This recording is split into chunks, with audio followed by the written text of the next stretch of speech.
নাও, তোমার ওষুধ খাওয়ার সময় হয়ে গেছে, এবার লক্ষ্মী মেয়ের মতো ওষুধটা খেয়ে নাও। আর তুমি একদম টেনশন করবে না, আমি তোমাকে একদম বেশি কষ্ট দেব না। কে তুমি? ছাড়ো আমাকে, ছাড়ো আমাকে, চিন্তা করো না, আমি তোমাকে কষ্ট দেব না। ছাড়ো আমাকে। আহ! আমি তোমাকে বারণ করেছিলাম না? কিছুদিনের জন্য নতুন লোকেদের আনতে বারণ করেছিলাম। সিআইডি আমাদের পাগলের মতো খুঁজছে।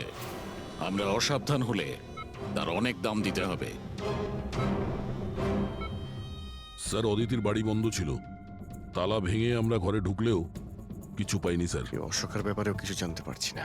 স্যার, আমার মনে হচ্ছে এগোনোর সব রাস্তা বন্ধ হয়ে গেছে। না ফেডরিক, আমাদের জন্য কোনো রাস্তা বন্ধ হয়নি। সিআইডির লোক রাস্তা তৈরি করে। স্যার, ওরা পুরোবিকে কেমিক্যাল ইনজেকশন না দিয়ে দেয়?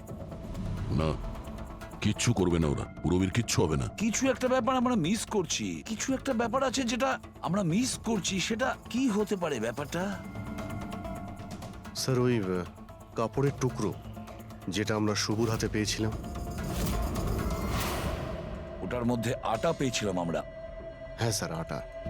যখন আমি রাস্তাতে অশোকের ব্যাপারে সবাইকে জিজ্ঞাসা করছিলাম, হ্যাঁ, তখন সেখানে আমি একটা আটা কল দেখতে পাই, আর তার পিছনে একটা পুরনো বিল্ডিংও রয়েছে। তাহলে সেই লোকটা যে পরেশের উপর হামলা করেছিল, ওই আটা চাকিরি আশেপাশে কোথাও থাকে ও। ওই জন্যই তো ওর শার্টে আটা লেগেছিল। আর এটাও তো হতে পারে স্যার, পরেশের উপর যে হামলা করেছিল সে অশোক। স্যার, সেই কাপড়ের টুকরোটাও অশোকেরই হতে পারে। এটাও হতে পারে যে পরেশকে যে আক্রমণ করেছিল আর এই অশোক দুজনেই একই গ্যাংয়ের হয়ে কাজ করে, আর এই গ্যাংটা আটা কলের আশেপাশেই থাকে। সবাইকে ওই আটা চাকির আশেপাশে পাবে অভিজিৎ, আর পুরবীকেও ওই আটা চাকির আশেপাশে কোথাও রে।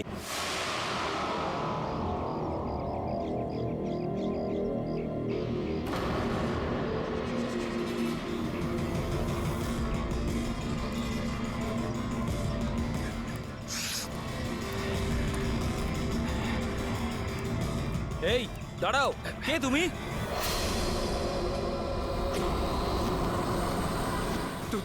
তুমি? না না, এটা হতে পারে না। এই দাঁড়াও, এখানে আসার পারমিশন নেই কারোর কাছে। ওয়াচম্যান, ধরো ওকে। ওই দেখো পালাচ্ছে, ধরো ওকে।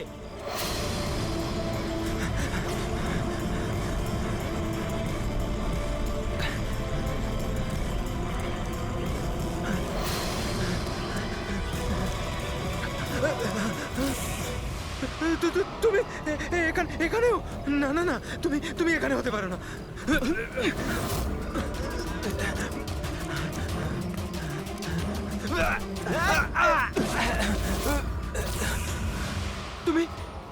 তুমি আমার পিছু নিয়েছো কেন? তুমি আমাকে মেরে দেবে।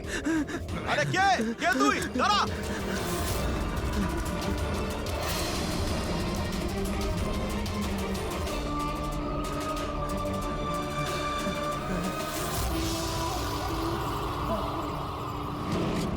পরেশ, তুমি কোথায়? আমি তোমাকে সাহায্য করতে এসেছি। দেখো, ভয় পেও না, সামনে এসো। আমি তোমাকে ওর হাত থেকে বাঁচাবো। ও তোমার কিচ্ছু করতে পারবে না। সামনে এসো পরেশ।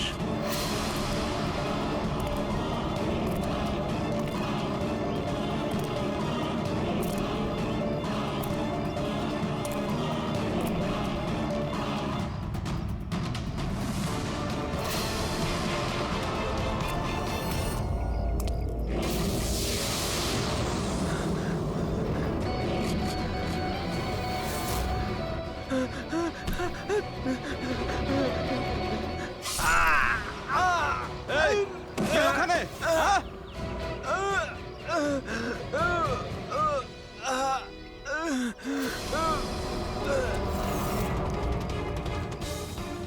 আরে কি হলো এসব? আরে কে করলো এটা? বলো, আরে বলো, তুমি ঠিক আছো তো? বলো, কে করলো এসব কিছু? ইন্সপেক্টর দয়া।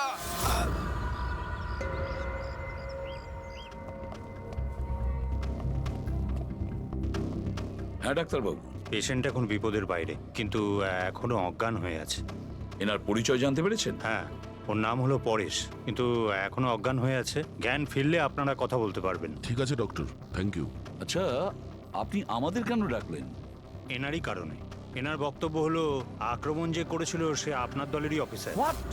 কি বাজে কথা বলছেন? সিআইডির কাজ হলো মানুষকে বিপদ থেকে উদ্ধার করা, কারো ক্ষতি নয়, বুঝেছেন? স্যার সত্যি বাজে কথাই মনে হয়, কিন্তু এটা কোনো বাজে কথা নয়, কারণ ও আমাকে নিজে বলেছে। ও কি বলেছে? ওর ওপর কে অ্যাটাক করেছে বলুন? দয়া। হোয়াট? কি কি বলছো কি? আমি ওর ওপর হামলা করেছি? হ্যাঁ, ও তো আমাকে এটাই বললো যে আপনি ওর উপরে আক্রমণ করেছিলেন আর আপনি ওকে প্রাণী মেরে ফেলতে চান। কি? আমি ওর প্রাণ নিতে চাই? হ্যাঁ স্যার, আমার মনে হয় আপনাদের দয়াকে অ্যারেস্ট করা উচিত। আমাদের কাজ আপনাকে বোঝাতে হবে না, বুঝেছেন? আমি জানতাম যে আপনি আপনার কলিগকেই সাপোর্ট করবেন। দেখলে, চোরে চোরে মাস্তুতো ভাই। এই, বেশি বিচার করতে চাস না, বুঝলি? তোর সার্টিফিকেটের প্রয়োজন নেই আমাদের। পরেশকে তুমি কি করে চিনলে? আমি ওকে চিনি না স্যার। তাহলে স্যার, আমি তো ওকে আমাদের কনস্ট্রাকশন সাইটে দেখতে পাই। আমাদের দেখে এমন ভাবে বিহেভ করছিল যেন ও কোনো ভূত দেখেছে। আর তারপরে ভেতরে দৌড়ে পালিয়ে গেল। আর কিছুক্ষণ পরেই ওর চিৎকার আমরা শুনতে পাই। যখন আমরা ওখানে পৌঁছলাম, ওকে দেখে ও আহত হয়ে পড়ে আছে। আর ওই অবস্থাতেই ও আমাদের বলল যে এই আক্রমণ দয়া করেছে। আমি একই সময় দু জায়গায় থাকতে পারি না। আমি সকাল থেকে বিউরোতে ছিলাম। প্রমাণ চাইলে তুমি ওই সিসিটিভি ফুটেজ দেখতে পারো, বুঝেছো? কিন্তু তাহলেও আপনার নাম কেন বললো? একটা কাজ করুন, আপনি এখান থেকে যান। যান, অনেক কথা বলে দিয়েছেন। থ্যাংক ইউ ভেরি মাচ ডাক্তারবাবু। বুঝতে পারছি না দয়া, যখন তুমি বিরোধী ছিলে তাহলে পরেশ কেন বলল যে দয়া ওর ওপর অ্যাটাক করেছিল?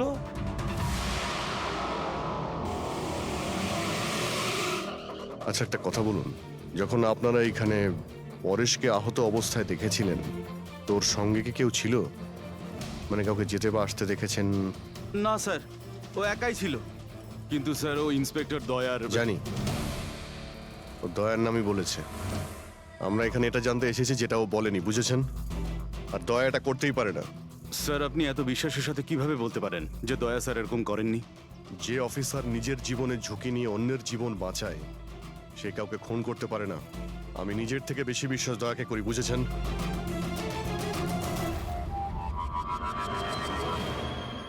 আশপাশটা ভালো করে চেক করে দেখি, যদি কোনো প্রমাণ পাওয়া যায়।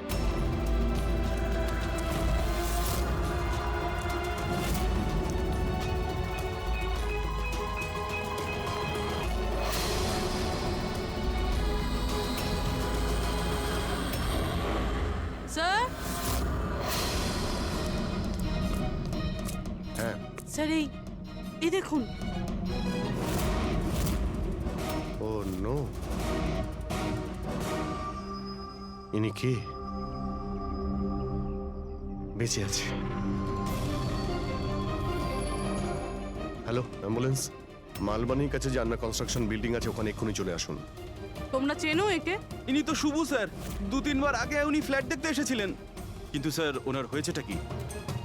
বোধহয় পড়ে গেছে।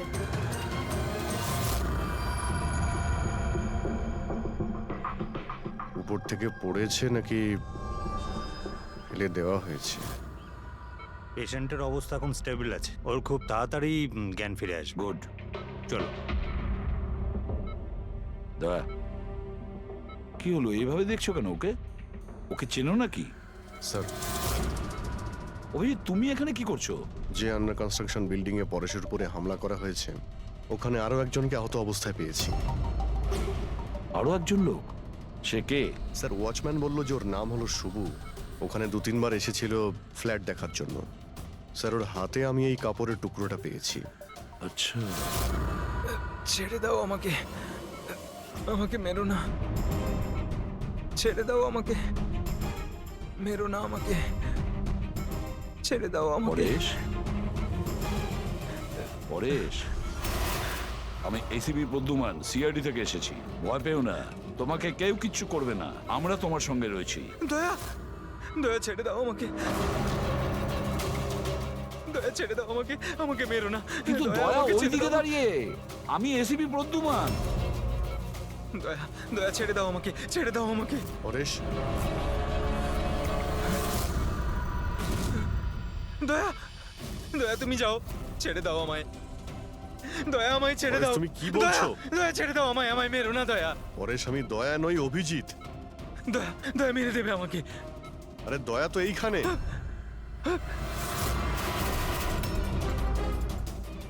দয়া ছেড়ে দাও আমাকে, দয়া ছেড়ে দাও আমাকে। পরে সেদিকে দেখো, আমাদের আগে দেখা হয়েছে, তুমি আমাকে চেনো। দয়া, ছেড়ে দাও আমাকে। দয়া আমাকে পরেশ, মেরো না। পরেশ, দয়া, পরেশ, দয়া ছেড়ে পরেশ। দাও তুমি। দয়া তুমি আমাকে ছেড়ে দাও। ডক্টর, আমাকে মেরো না, ডক্টর। মেরো না দয়া।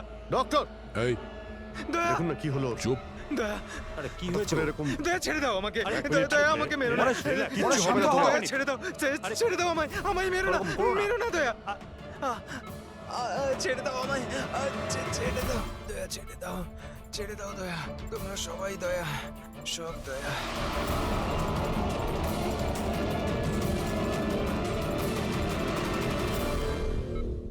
এই ব্যাপারটা আসলে কি?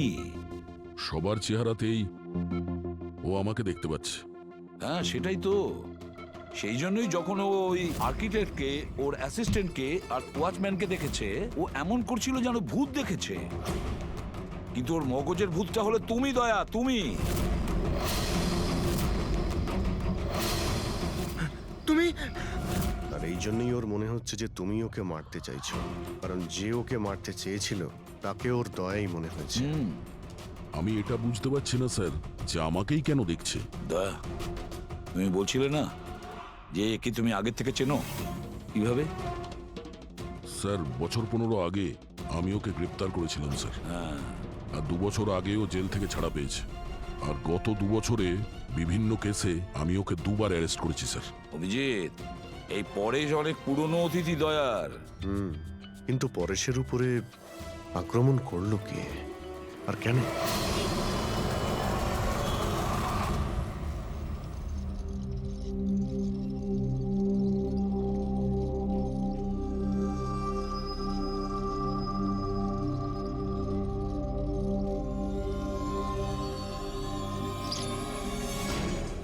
আরে ম্যাডাম, একটু সাবধানে।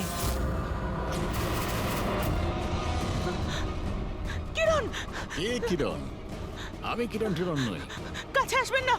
আরে কি করছেন ম্যাডাম? কি করছেন আপনি? আপনি হয়তো কোনো ভুল বুঝেছেন ম্যাডাম।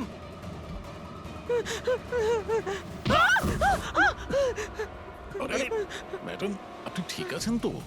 কিরণ, কিরণ, কাছে আসবেন না। কোন কিরণ? একদম কাছে আসবেন না বলছি। চলে যান, চলে যান এখান থেকে, চলে যান।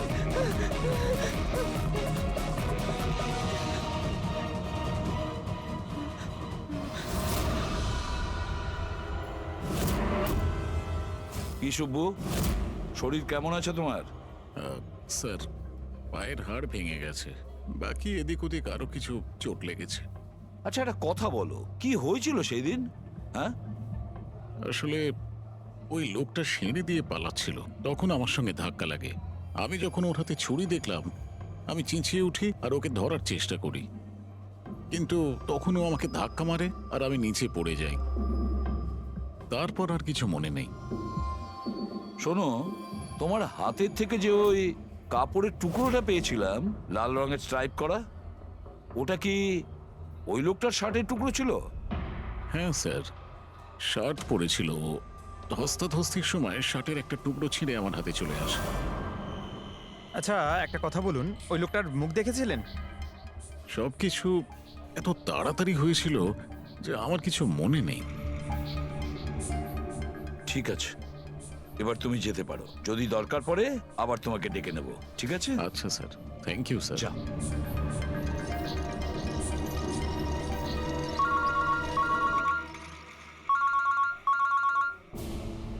হ্যাঁ দয়া, কি? কোথায়?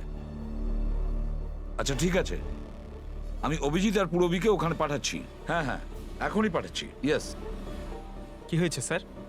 দয়া বলছিল যে কোনো সুপারমার্কেটে একজন মহিলা আশেপাশের সব লোকের ওপর হামলা করছিল আর সবাইকে দেখে কিরণ কিরণ কিরণ বলে চেঁচাচ্ছে। দেখুন ম্যাডাম, আমরা সিআইডি থেকে আপনাকে সাহায্য করতে এখানে এসেছি। ঠিক আছে, আপনি এই ছুরিটা আমাকে দিয়ে দিন। তুমিও কিরণ? দেখুন ম্যাডাম, আমি কিরণ নই, আমি ইন্সপেক্টর অভিজিৎ। তোমাকে আমি মেরে ফেলবো কিন্তু ছাড়বো না তোমায় আমি আপনি প্লিজ শান্ত হন প্লিজ। তোমাকে আমি মেরে ফেলবো কিন্তু ছাড়ো ছাড়ো আমায় ছাড়ো পুরবি ছাড়ো কি হলো? আরে কি হলো Oh, no! আরে কি হলো কি উনি পড়ে গেলেন কি করে? কি হলো? হ্যাঁ, সরে যান দেখি, সরে যান বলছি। দেখি 1 মিনিট সরে দাঁড়ান। দেখি কি হলো এনার? ম্যাডাম, শুনুন কি হলো ওনার? ম্যাডাম স্যার স্যার এ তো মারা গেছে কি? এর শরীরে টেট্রাক্রোটক্সিন বা গ্লুরারে নামের বিষ ইনজেক্ট করা হয়েছিল, যার একটা ফোঁটাও প্রাণনাশক হতে পারে। কিন্তু এই বিষটা তো আমাদের দেশে সহজে পাওয়া যায় না, না? শুধু সেই পেতে পারে যে কোনো বড় রিসার্চ করছে। উনি যখন দৌড়চ্ছিলেন তখন কেউ ওনাকে এই পয়জনটা ইনজেক্ট করে দিয়েছে। পঙ্কজ, একটা কাজ করো, এই ঘটনাটা ঘটার সময় যে সিসিটিভি ফুটেজ আছে সেটা ভালো করে চেক করো। খুনির ফটো ওখান থেকেই পাওয়া যাবে। Okay sir. স্যার, এই পরেশের কি ব্যাপার? এ সমস্ত জায়গায় আমাকেই কেন দেখছে? ডক্টর সালুখে, আমার তো মনে হচ্ছে এটা কেমিক্যালের খুব বড় একটা গন্ডগোল। ঠিক বলেছো ফ্রেডি। বস, এটা নিশ্চয়ই কোনো বিশেষ কেমিক্যালের কারণে হয়েছে, কারণ এর পরেশের মস্তিষ্কে একটা অদ্ভুত ধরনের কেমিক্যাল পেয়েছি। তোমার কথা অনুযায়ী এই কেমিক্যালের রিয়াকশনেই এরা দুজন একই রকমের আচরণ করছে, একই রকমের চেহারা এরা দুজনে দেখেছে। হ্যাঁ বস, আর আমি এই কেমিক্যালটার বিষয়ে আরো ডিটেলসে জানার চেষ্টা করছি। তার মানে যতক্ষণ এই পরেশের ব্রেনে ওই কেমিক্যালের রিয়াকশন থাকবে আমরা কোনো উত্তরই পাবো না। আর অভিজিৎ, এই যে কাপড়ের টুকরোটা তোমরা আমাকে দিয়েছিলে, এটার থেকেও আমরা কিছু পেয়েছি। অদ্ভুত ব্যাপার সারিকা দেবী। আজকে তো ফরেন্সিকে একের পর এক শুধু প্রমাণই পাওয়া যাচ্ছে। কি কি পেলেন আপনি? এটা এটা একটা কটনের কাপড়, আর এর রোয়ার মধ্যে আটার কিছু ট্রেসেস পাওয়া গেছে। আটা? হুম, শুধু আটা? শুধুই আটা। হ্যাঁ, সত্যি খুবই মূল্যবান জিনিস পাওয়া গেছে। আটা। স্যার, হ্যাঁ, স্যার এই ফটোটা দেখুন স্যার। এখানে যতগুলো লোক রয়েছে এদের মধ্যে কেউ পয়জনের ইনজেকশনটা দিয়েছে। এবার আরো একটা কাজ করো, এখানে যতজন লোক আছে না এদের প্রত্যেকের মুভমেন্ট ট্র্যাক করো শপিং মল থেকে। খুন হওয়ার আগে এরা কোথায় ছিল, কোথা থেকে এসেছে আর কোথায় গেছে, আর খুন হওয়ার পরে দেখো এরা কোথায় কোথায় গেছে। ওকে?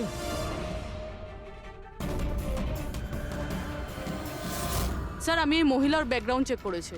ওনার নাম শিপ্রা, উনি একজন হাউসওয়াইফ ছিলেন। স্যার পরেশ তো তাও একজন অপরাধী, ওর অনেক শত্রু থাকতে পারে, কিন্তু এর কার সাথে কি শত্রুতা থাকবে? কারণ তো অনেক কিছু হতে পারে পুরবি, কিন্তু এদের দুজনের মধ্যে একটা ব্যাপার কমন, এদের দুজনের ব্রেনেই একই কেমিক্যাল পাওয়া গেছে। তো ওদের দুজনের শত্রুও এক হতে পারে। কিরণের ব্যাপারে কি জানতে পেরেছো? স্যার কিরণ শিপ্রার হাজবেন্ড ছিল, ও, আর 2 বছর আগেই মারা গিয়েছেন। স্যার কিরণ শিপ্রাকে বেশ মারধর করত। কোনো না কোনো বিষয় তো আছে পরেশ আর শিপ্রার মধ্যে, কোনো কমন ব্যাপার, যার জন্য এরা দুজনেও সেই খুনির টার্গেটে চলে গেছে। কি হতে পারে সেই কমন ব্যাপার? কি হতে পারে? স্যার আমি পরেশের প্রতিবেশী হিসেবে 5 বছর ধরে আছি। স্যার অদ্ভুত ব্যাপার স্যার, না আমি ওকে কখনো দেখেছি আর না কখনো পরিচয় হয়েছে। আর কেউ নেই ফ্যামিলিতে ওর? স্যার ওর বাবা ছিলেন, যার মৃত্যু তখন হয়েছিল ও যখন জেলে ছিল। আর কেউ নেই স্যার। স্যার শিপ্রার হাজবেন্ড খুব স্ট্রিক্ট ছিল, ওর সঙ্গে কথা বলা তো দূরস্থ, দেখা অবধি করতে দিত না। ইনফ্যাক্ট ও তো ওকে খুব মারধরও করতো। স্যার ওর হাজবেন্ডের ডেথের পর আমি অনেকবার চেষ্টা করেছিলাম ওর সঙ্গে কথা বলার, ওর সঙ্গে দেখা করার, কিন্তু ও কোনোভাবে ইন্টারেস্ট দেখায়নি। আচ্ছা, ওনার কি কোনো কাছের বন্ধু বা কোনো আত্মীয় ছিল না? স্যার আমার কিন্তু মনে হয় না কেউ ছিল। আচ্ছা। শিপ্রা আর পরেশ দুজনের জীবনে একটা বিষয় কমন ছিল, দুজনেই জীবনে একা ছিল, না কোনো বন্ধু না কোনো আত্মীয়। স্যার স্যার ওই দুজনের মধ্যে একটা জিনিস কমন। কি? স্যার আমি পরেশ আর শিপ্রার কম্পিউটার চেক করেছি, তো ওদের কম্পিউটার হিস্ট্রি থেকে জানা গেছে দুজনেই অনলাইন সাপোর্ট গ্রুপে যুক্ত হয়েছিল। আচ্ছা, অনলাইন সাপোর্ট গ্রুপ, তার মানে? স্যার এই গ্রুপটা actually depression, loneliness, drug addiction আর মাদকাসক্ত হয়ে থাকে তাদের কাউন্সেলিং করে আর তাদের সাহায্য করে। স্যার এই শিপ্রা 2 সপ্তাহ আগে একটা গ্রুপে জয়েন করেছিল যারা বিবাহিত জীবনে কোনো সমস্যা হলে সাহায্য করে। আর পরেশ নিজের একাকিত্ব কাটানোর জন্য আগের মাসে এরকম গ্রুপে জয়েন করেছে। অদ্ভুত কোইন্সিডেন্স তো, দুজনেই একই অনলাইন গ্রুপ জয়েন করে আর দুজনের একই রকম সমস্যা হয়। জানতে পারলে কিছু এই গ্রুপের ব্যাপারে? স্যার আমাদের সাইবার এক্সপার্ট রাজ এই গ্রুপগুলোকে ট্রেস করার চেষ্টা করছে, খুব তাড়াতাড়ি কিছু জেনে যাব। স্যার, হ্যাঁ স্যার শিপ্রার খুন এই লোকটাই করেছে স্যার। যে সময় খুন হয়েছিল সেই সময় যত লোক উপস্থিত ছিল তাদের মধ্যে এই খুব অদ্ভুত ছিল। স্যার যেই সময় অভিজিৎ স্যার আর পূরবী সুপারমার্কেট গেছিল ঠিক সেই সময় এই লোকটা ওখানে যায় আর ভিড়ের মধ্যে মিলিয়ে যায়, আর যখন শিপ্রা মারা যায় তখন ওখান থেকে পালিয়ে যায়। ফেডরিক, একটা কাজ করো, আমাদের ডেটাবেস চেক করো, হয়তো এর বিষয়ে কিছু জানা যাবে, কোনো লিড পাওয়া যাবে। তার মানে স্যার এই খুনি সুপারমার্কেটে কিছু কিনতে যায়নি, কিন্তু শিপ্রাকে মারার জন্য গেছিল।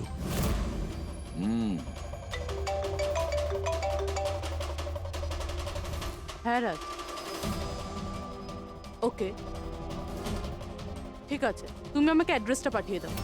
Thank you sir. Cyber expert Raj phone করেছিল, ওর কথা অনুযায়ী দুটো গ্রুপ একই আইপি অ্যাড্রেস থেকে বানানো হয়েছে। ও, একই কম্পিউটার থেকে? হ্যাঁ স্যার। আইপির অ্যাড্রেস পেয়েছো? হ্যাঁ স্যার, আন্ধারেতে একটা প্রিন্টিং শপ আছে, এই গ্রুপগুলো ওখান থেকেই করা হয়েছে। ব্যাস, তাহলে অভিজিৎ তুমি আর পূরবী ওখানে যাও আর দেখো কে আছে এসবের পিছনে আর ওর কি কানেকশন আছে। স্যার, দয়া কি ভাবছো? না স্যার, মানে পঙ্কজ তো বলল যে ওই লোকটা শিপ্রাকে মারার জন্যই এসেছিল। তাহলে ও জানলো কি করে স্যার যে শিপ্রা ওই সুপারমার্কেটে আছে আর লোকেদের ওপর হামলা করছে? ও শিপ্রাকে ফলো করছিল হয়তো। যদি ফলোই করে থাকে তাহলে অভিজিৎ আর পূরবীর ওখানে ওই সুপারমার্কেটে পৌঁছানোর আগেই ওকে মেরে চলে যেত, পরে ওকে মারতো না। অভিজিতের সুপারমার্কেটে পৌঁছতে 20 মিনিট সময় লেগেছে আর খুনিরও ওখানে পৌঁছতে একই সময় লেগেছে। তার মানে হলো এই দুজনকেই খবর একই সময়ে পৌঁছানো হয়েছে। আচ্ছা স্যার, এটা নয় তো যে ইনফরমেশন খুনির কাছে আমাদের এখান থেকেই গেছে? আমাদের এখান থেকে ইনফরমেশন? হ্যাঁ, হতে পারে। দয়া, এটা আবার হয়নি তো যে যখন আমরা পরেশকে হসপিটালে দেখতে গিয়েছিলাম তখন খুনি ওখানে ছিল আর আমাদের কথা শুনতে পেয়েছে? তাহলে খুনি হসপিটালে করছিল কি? দয়া, পরেশ খুনির হাত থেকে প্রথমে তো বেঁচে গেছে, হতে পারে খুনি নিজের অসম্পূর্ণ কাজ করার জন্য হসপিটালে যেতে পারে, পরেশকে শেষ করে দিতে চেয়েছো সেই জন্য।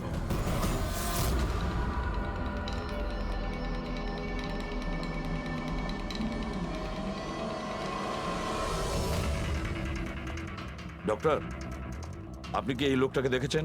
না।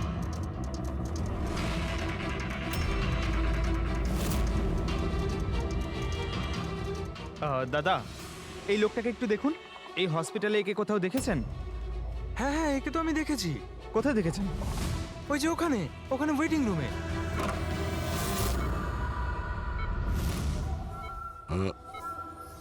এখানে কেউ এসেছিল নাকি? না স্যার, এখানে কেউ আসেনি। ঠিক আছে। হ্যাঁ দয়া, স্যার পরেশ তো ঠিক আছে, কিন্তু ওই খুনিকে এখনো দেখা যায়নি। কোথাও নিশ্চয়ই লুকিয়ে আছে দয়া, সঠিক সময়ের অপেক্ষা করছে। স্যার, হ্যাঁ, ওয়েটিং রুমে চেক করেছি স্যার, ওখানে কেউ নেই। ও তো এখানেই আছে, কিন্তু কোথায় কোথায় লুকিয়ে বসে আছে?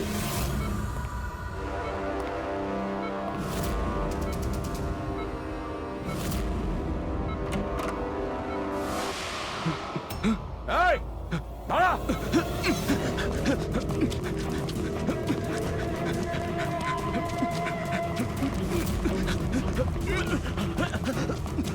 এই সরে যাও।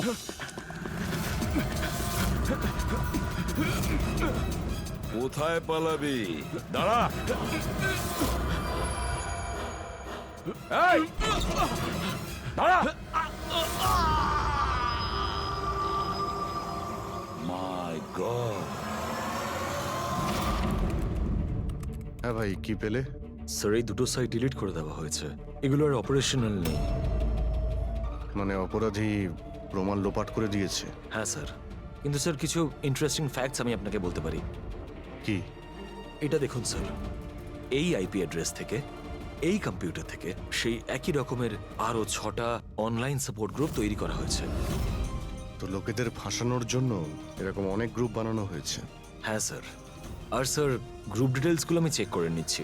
মানে স্যার পরেশ আর শিপ্রা ছাড়া আরও অনেক মানুষ আছে যাদেরকে এরা ফাঁসিয়েছে।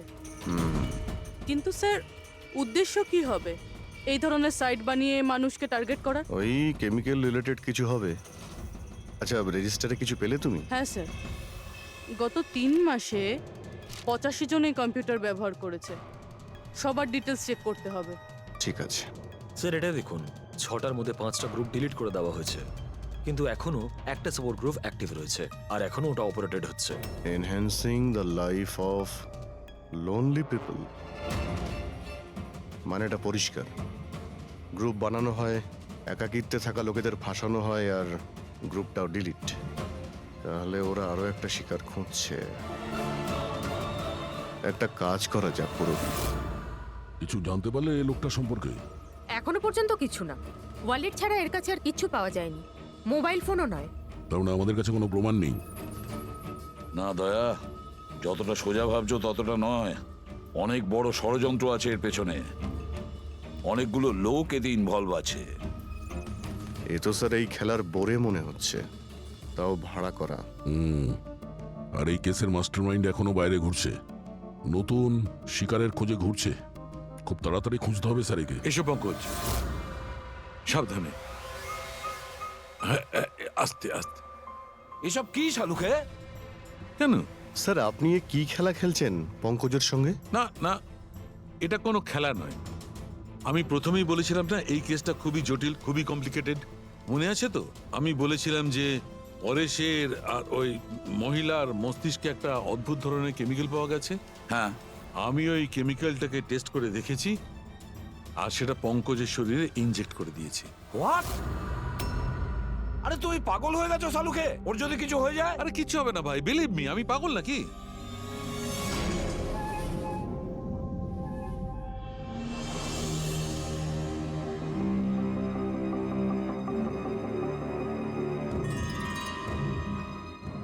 পঙ্কজ, এবার চোখটা খোলো, দেখো তোমার সামনে কে দাঁড়িয়ে আছে। এটা তো ফ্রেডি স্যার। গ্রেট, এটা ফ্রেডি স্যার তো? এবার এদিকে দেখো পঙ্কজ, এখানে কে দাঁড়িয়ে আছে?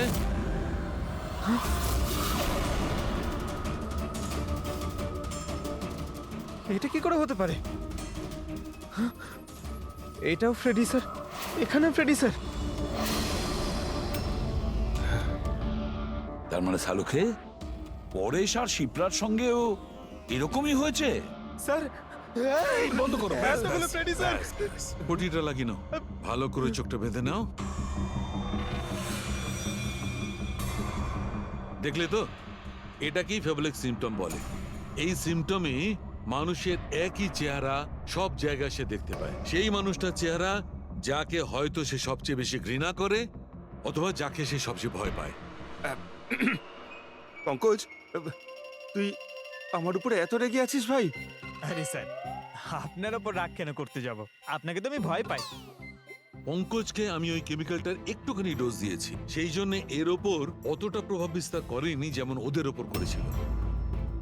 পরেশ আর শিপ্রাকে এত বেশি ডোজ দেওয়া হয়েছিল যে ওদের মস্তিষ্কে গভীর প্রভাব পড়েছিল আর সাইকোসিস লেভেলে পৌঁছে গেছিল। এই জন্য ওরা এমন রিয়াক্ট করছিল যেন সামনে ভূত দাঁড়িয়ে আছে। তার মানে হলো যে আস্তে আস্তে পরেশের মাথা থেকে এই কেমিক্যালের প্রভাব যখন কমতে থাকবে তখনও নর্মাল হয়ে যাবে, আর আমরা অপরাধীকে ধরার রাস্তা পেয়ে যাব। হতে পারে, কিন্তু নিশ্চিত বলা যাবে না। আর হ্যাঁ, আমি এটাও বলতে পারবো না যে এই কেমিক্যালটার প্রভাব কাটতে কতটা দেরি হবে।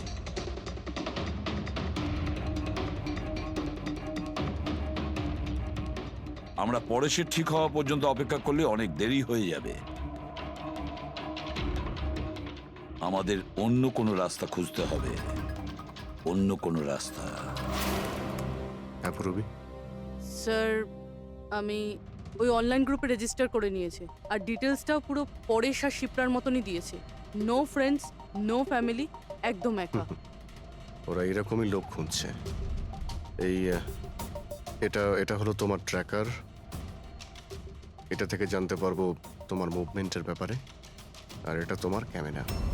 আমাদের কাছে এই ওয়ালেটটা আছে স্যার ওই লোকটাকে চেনার আর ওর আসল রূপ জানার জন্য। আর কিছু জিনিস পাওয়া গেছে। পেট্রোল পাম্পের বিল, এটা হোটেলের ম্যাচ বক্স, আর এটা কেনা ম্যাচ বক্স। এই নাম্বারটা কিসের? সেলফোনের মনে হচ্ছে। স্যার আমি এই পেট্রোল পাম্পে গেছিলাম, ওখান থেকে জানতে পারলাম যে এই লোকটা মাসে 2 বার এখানে আসে।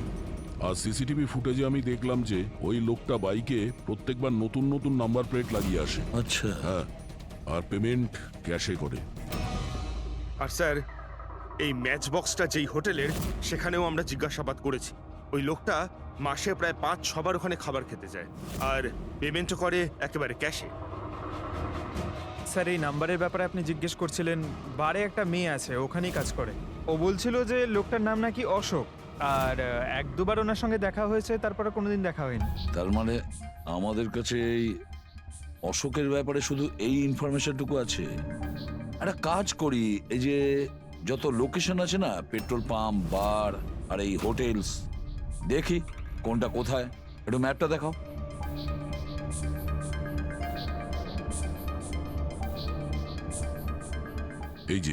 এই যে ওই জায়গাটা যেখানে ওই পেট্রোল পাম্পটা আছে। স্যার এখানে বার আছে। আর স্যার, এটা হোটেল।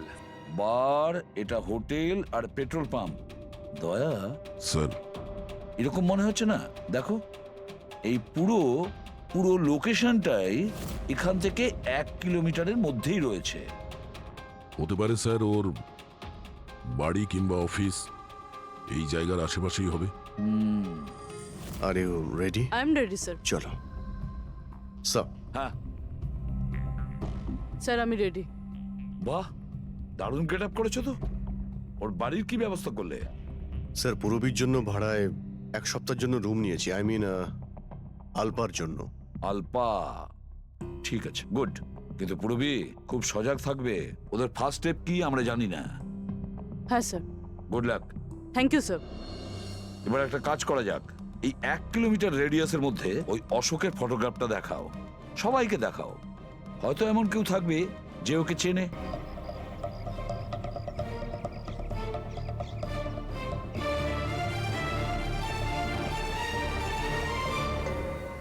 পুরবী হ্যাঁ স্যার। খুব সজাগ থাকবে। এখানে তো সব ঠিক আছে।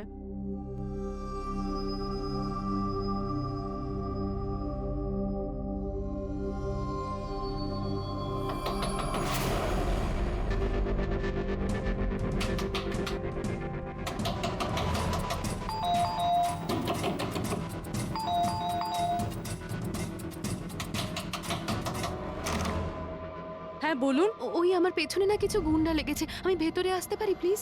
1 মিনিট। হ্যাঁ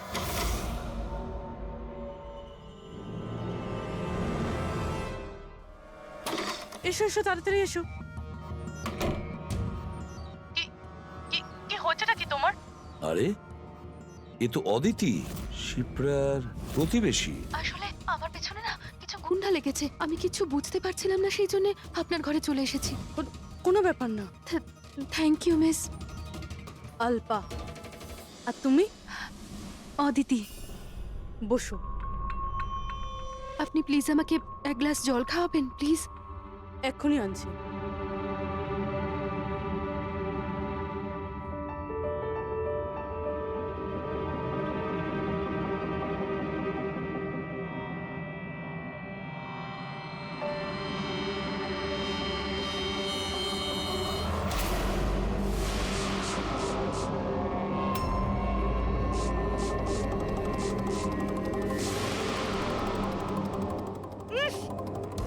তুই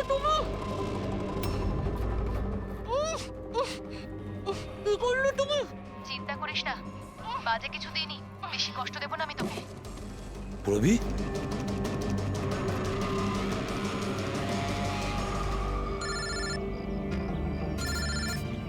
হ্যাঁ স্যার।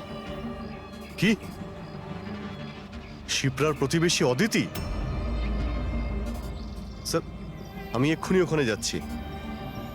না স্যার, অশোকের ব্যাপারে এখনো জানতে পারিনি। Yes sir. সবকিছুই তো প্ল্যান অনুযায়ী চলছে। এবার দেখবো অদিতি পুরবীকে কোথায় নিয়ে যাচ্ছে। আরে এ কি দেখছি, ট্র্যাকার এক জায়গায় আছে, মুভ করছে না। এটা আবার হয়নি তো যে ওরা ট্র্যাকারের ব্যাপারে জানতে পেরে গেছে, বের করে ফেলে দিয়েছে? মাই গড, এবার আমরা পৌঁছবো কি করে এদের কাছে?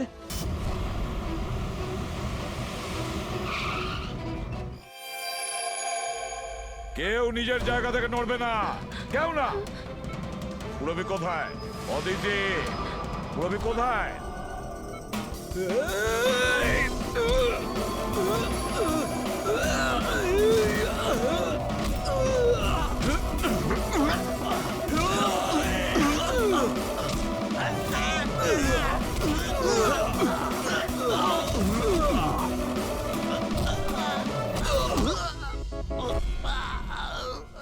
সব নার্স এবং ডক্টররা এইদিকে চলে এসো। চলে এসো। এসো তুমিও, চলো তাড়াতাড়ি।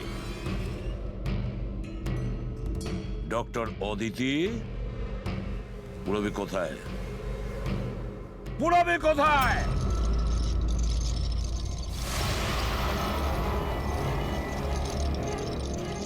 তোমার পুরবী আমার কাছে আছে এসিপি। আরে তুমি? হ্যাঁ আমি। যাকে তোমরা এদিক ওদিক খুঁজছিলে না, সে তোমাদের সঙ্গেই ছিল। আমাকে দেখে এখন আফসোস হচ্ছে তো? আমি জানতাম সিআইডি কোনো কাজ ফেলে রাখে না, তাই আমি আমার প্রতিটা পদক্ষেপ ভেবে চিন্তে নিয়েছি। কিন্তু এই অদিতির বোকামির জন্য সবকিছু গোলমাল হয়ে গেল। আর আর আমাকে ফাঁসানোর জন্য তোমরা তোমাদের অফিসারকে আমার এখানে পাঠিয়েছো। কিন্তু এখন ও আমার জালে ফেঁসে আছে, আর ওই আমাকে এখান থেকে বের করে নিয়ে যাবে। তোমার কি মনে হচ্ছে পুরবীকে সামনে রেখে তুমি আমাদের থেকে বেঁচে যাবে? না, মনে হয় না। এমনটাই হবে। যদি তোমরা তোমাদের এই বাহাদুর অফিসারকে জীবন্ত দেখতে চাও, তাহলে আমাকে যেতে দাও। না হলে আমি এই কেমিক্যাল ওর ভেতরে ইনজেক্ট করে দেব। আর তারপরে কি হবে তোমরা সবাই জানো। এসব তুমি কেন করছো? হ্যাঁ, আমার ছেলে রবির জন্য। নিজের ছেলের জন্য? হ্যাঁ, আমার ছেলের পার্কিনসন নামের রোগ আছে। আমি আমার কেমিক্যাল দিয়ে ওই রোগের ওষুধ খুঁজছি। আর আমি যে ফার্মা কোম্পানিতে কাজ করি, তারা মানুষের উপর প্রয়োগ করতে দিচ্ছে না। সেই জন্য তুমি কায়দা করে লোকেদের ভাসিয়ে তাদের উপরেই এক্সপেরিমেন্ট করতে শুরু করে দাও। যদি আমি এটা না করি, তাহলে আমি সঠিক ওষুধ বার করতে পারবো না। কি করে আমি জানতে পারবো যে এই কেমিক্যালের রিঅ্যাকশন মানুষের উপর কি হতে পারে?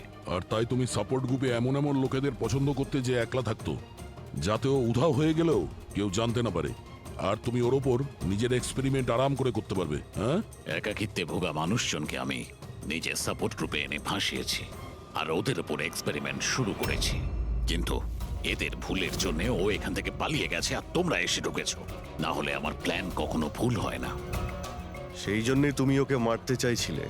আমি তো ওকে আন্ডার কনস্ট্রাকশন বিল্ডিং এ মেরে ফেলতাম, কিন্তু ওই আর্কিটেক্ট মাঝখানে চলে এলো।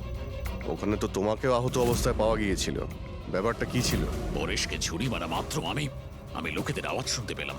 আমি ওখান থেকে পালাতে চেয়েছিলাম। আমার তাড়াহুড়োতে তোমার পা পিছলে যায় আর সোজা তুমি নিচে পড়ে যাও। আমি তো ওখান থেকেও পালাতাম, কিন্তু আমার ওই ভেঙে যাওয়া পায়ের জন্য আমি পালাতে পারিনি। আর তাই তুমি ভিকটিম হওয়ার নাটক করলে, যাতে তুমি সেফও থাকো আর কারোর তোমার উপর সন্দেহ হবে না। আর তখন তোমাদের নজর আমার উপর পড়ে। আর ওই শিপ্রা, ওকে তো তুমি কিডন্যাপ করনি? ও তো সুপার মার্কেটে ঘুরছিল। সাপোর্ট গ্রুপের মধ্যে থেকে অদিতি শিপ্রাকে বেছে নেয়, আর আমরা ঠিক করি আমরা ওকে কিডন্যাপ করব না, চুপচাপ এই ট্রাক ওকে দেব। খেলোয়াড় তো তুমি খুব ভালো, কিন্তু একটু কাঁচা। না হলে আমাদের জন্য তুমি প্রমাণ ছাড়তে না। মনে আছে তো তোমার ওই শার্ট, সেটার একটা টুকরো, কাপড়ের টুকরো, সেটার ওপর যে আটা লেগেছিল না, ব্যাস ওটার সূত্র ধরে তোমার কাছে আমরা পৌঁছে গেছি।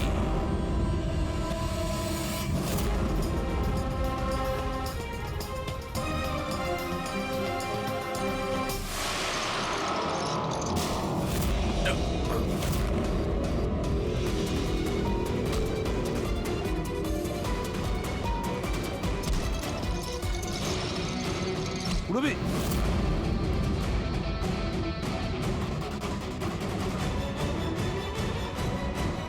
রবি ঠিক আছো? হ্যাঁ হ্যাঁ স্যার।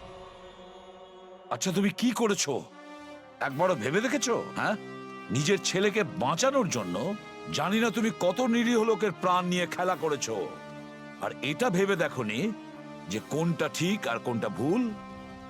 তোমার ছেলের জন্য তো আমরা খুব ভালো ট্রিটমেন্টের ব্যবস্থা করব, কিন্তু তোমাকে তোমাকে জেলের গড়াদের পেছনে পাঠিয়ে দেব, হয়তো ততক্ষণে ফাঁসির হুকুম হয়ে যাবে।